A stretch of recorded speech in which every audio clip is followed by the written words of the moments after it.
اور اس کام کے لیے وہ نہایت موزوں معلوم ہوتے ہیں۔ اس کے بعد چودھری نیاز علی خان رحمۃ اللہ علیہ نے سید ابو العالی مودودی سے رابطہ کیا اور انہیں اپنے مقاصد سے آگاہ کیا اور ساتھ ہی اقبال کا حوالہ بھی بطور سند پیش کیا۔ سید مودودی رحمۃ اللہ علیہ نے کچھ پس و پیش کے بعد اس بات کی حامی بھر لی کہ وہ اس ادارے کو رہنمائی فرمائیں گے، لیکن اپنی مصروفیات میں سے وقت نکالنا اس وقت ان کے لیے سب سے بڑا مسئلہ تھا۔ انہوں نے چودھری نیاز علی خان سے کہا کہ آپ وہ جو پاکیزہ ماحول اور ادارہ تیار کرنا چاہتے ہیں، آپ سے جتنا ممکن ہے آپ کام شروع کر دیں، اس بات کا انتظار کیے بغیر کہ کام ابتدا ہی سے اس اعلیٰ درجے کا ہو کہ تمام محسوس کرنے والے اور دیکھنے والے اصحاب اس کو رشک کی نظروں سے دیکھیں، بلکہ کام آہستہ آہستہ ہوگا اور جتنی صلاحیتوں کے افراد آپ کو میسر آتے ہیں آپ شروع کر دیں۔ اس وقت چودھری نیاز علی خان رحمۃ اللہ علیہ نے پٹھان کوٹ کے پاس ایک قریبی بستی میں 60 ایکڑ زمین اس کام کے لیے خود خریدی اور وقف کر دی، اور جب وہاں ادارے کا قیام ہوا تو چودھری نیاز علی خان نے سید مودودی سے وقت مانگا اور کہا کہ آپ یہیں تشریف لے آئیں، ترجمان القرآن کا دفتر بھی یہیں منتقل کر دیا جائے اور یہ رسالہ ترجمان القرآن یہیں سے نکالا جائے، جتنے مالی وسائل ممکن ہوئے جتنے وہ آپ کو میں فراہم کروں گا۔ سید ابو العالی مودودی رحمۃ اللہ علیہ جو اس کام کو نہایت اہم سمجھتے تھے، انہوں نے اس بات کی حامی بھر لی، حتیٰ کہ ترجمان القرآن کا دفتر بھی حیدرآباد دکن سے پٹھان کوٹ کے پاس اسی پاکیزہ بستی میں منتقل ہو گیا۔ اس کے بعد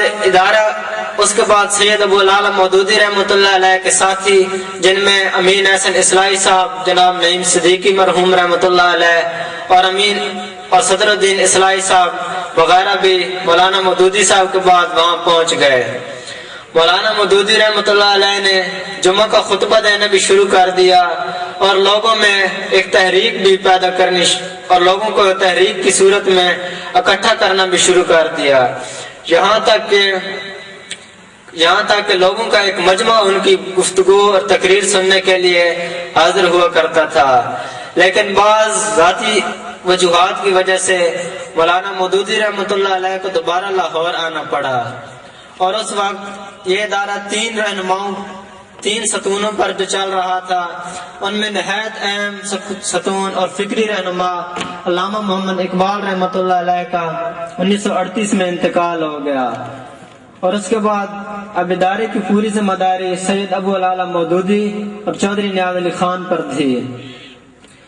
جب 1947 میں پاکستان بنا تو اس کے بعد چودھری نیاز علی خان کو جوراباد میں یہ جگہ اس جگہ کے بدلے میں دی گئی، تو یہاں انہوں نے سب سے پہلے ایک مسجد کو قائم کیا، اس کے بعد لائبریری اور یہ ہاسٹل تعمیر کیا۔ ان کا خالصاً مقصد تھا کہ یہاں وہ لوگ آئیں جو عام طور پر جو ذہنی صلاحیتوں کے اعتبار سے عام لوگوں سے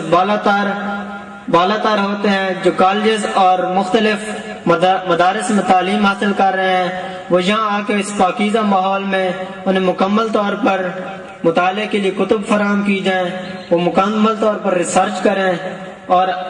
اسلامی نظام کے لیے اپنے آپ کو وقف کر دیں۔ جب یہاں ادارے کی تعمیر ہو گئی تو اس کے بعد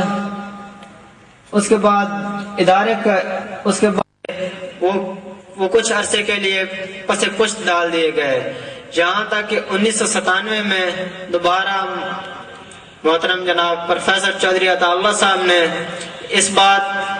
بات کو پیش کیا کہ یہ ادارہ نہایت اہم ہے اور اس کو دوبارہ نئے سرے سے اس کے مقاصد سے روشناس کرایا جائے اور ادارے کو دوبارہ عملی شکل میں یہاں سے تعلیم کا اجرا کیا جائے۔ اور یہاں اس وقت یہ ایک بہترین قسم کا سرکاری ہائی سکول تھا، اس کو ختم کیا گیا، منازل طے کر رہا ہے۔ اللہ تعالیٰ آپ کو اور مجھے ادارے کی تعمیر و ترقی میں مکمل حصہ لینے کی توفیق دے۔ وآخر دعوانا الحمدللہ رب العالمین۔ آپ کے سامنے ابھی دارالاسلام کے متعلق گفتگو پیش کی گئی ہے، اور اس سے پہلے آپ کے سامنے دروس قرآن و حدیث پیش کیے گئے ہیں۔ تو ایک بار یہ گفتگو یہ طلبہ نے خود تحقیق کر کے تیار کی ہے اور انہیں لکھ کر نہیں دی گئی۔ بجانو دل پرستارم وطن را، بجانو دل پرستارم وطن را، گرامی ہم چجا دارم وطن را۔ ملی نغمے کے لیے آتے ہیں برادر افنا۔ کا جام ہے یہ جام جوم کر پیا دیا تو بے دھڑک جیو، یہ دل یہ جانوار دو میرا وطن سنوار دو، یہ دل تو نفرتوں کو پیار دو میرا وطن سنوار دو۔ کسی کی کمتری کو عزت و وقار کا نشہ، کسی کو زور گر کسی کو اقتدار کا نشہ، نشے میں دت تمام ہے، نشے تو سب حرام ہے، یہ سب نشے اتار دو میرا وطن سنوار دو، یہ سب نشے اتار دو میرا وطن سنوار دو۔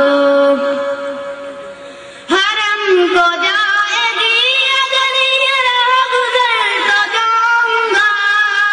نہ جی سکا تو حق کے راستے میں مر تو جاؤں گا،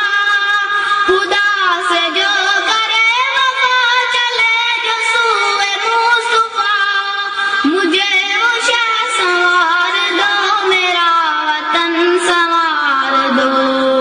مجھے وہ شہ سنوار دو میرا وطن سنوار دو۔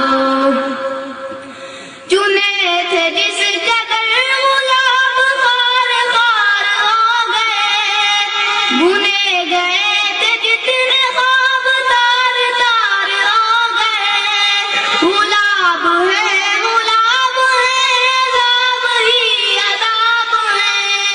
چمن کو پھر بہار دو میرا وطن سنوار دو، چمن کو پھر بہار دو میرا وطن سنوار دو،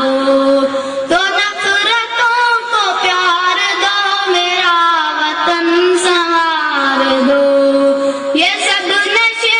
اتار دو میرا وطن سنوار دو۔ اقبال کا ترانہ بانگے درا ہے گویا، اقبال کا ترانہ بانگے درا ہے گویا، ہوتا ہے جادہ پیما پھر کارواں ہمارا۔ اقبال بحیثیت قومی شاعر کے موضوع پر تقریر کرنے کے لیے آتے ہیں علی گلاب بھائی، جو جماعت ہشتم کے طالب علم ہیں۔ رجیم بسم اللہ الرحمن الرحیم۔ خودی میں ڈوب جا غافل، خودی میں ڈوب جا غافل، یہ سر زندگانی ہے، خودی میں ڈوب جا غافل، یہ سر زندگانی ہے، نکل کر حلقے شام و سحر سے جاویداں ہو جا۔ صدر و ذی وقار مہمانان گرامی اور معزز حاضرین مجلس، السلام علیکم ورحمۃ اللہ وبرکاتہ۔ آج مجھے آپ لوگوں کے سامنے جس موضوع پر اظہار خیال کرنا ہے وہ ہے علامہ